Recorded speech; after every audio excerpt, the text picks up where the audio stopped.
Hello বন্ধুরা, সকলে কেমন আছো? আশা করি ভালো আছো। তো বন্ধুরা, সত্যের জয় সব সময় হয়। এবারে দেশ ছেড়ে পালিয়েছে শেখ হাসিনা। কিভাবে গেছেন ও কোথায় গেছেন আজকের ভিডিওতে আলোচনা করব।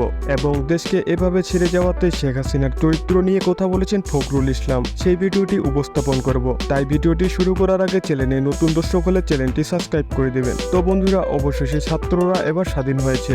দেশ ছেড়ে দুপুর 2:30টার দিকে একটি হেলিকপ্টারে করে ভারতের দিকে রওনা দিয়েছেন হাসিনা ও তার বোন।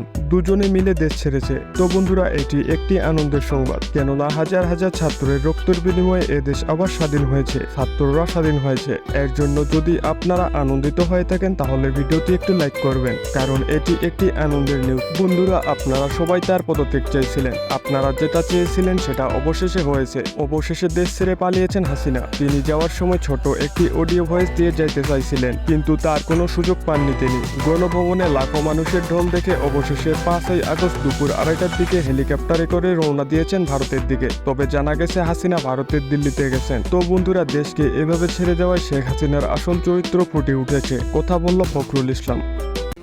পালিয়ে গেছেন, কতটা ইররেসপন্সিবল হলে গোটা জাতিকে আজকে একটা শূন্য অবস্থায় ফেলে দিয়ে তিনি এইভাবে চলে গেছেন। এখান থেকে বোঝা যায় তার যে আসল চরিত্র, সেই চরিত্র। তো বন্ধুরা, ফখরুল ইসলামকে তোমাদের কাছে কেমন লাগে কমেন্ট করে জানিয়ে দিও। যাই হোক বন্ধুরা, এখন আমরা স্বাধীন দেশে স্বাধীন নাগরিক হয়ে থাকতে পারবো। আমরা আমাদের স্বাধীনতা অর্জন করতে পেরেছি, আর এই স্বাধীনতাকে ধরে রাখার চেষ্টা করব। বন্ধুরা, আজকের মতো ভিডিওটি এখানে শেষ করছি। দেখা হবে নেক্সট ভিডিওতে। আল্লাহ হাফেজ।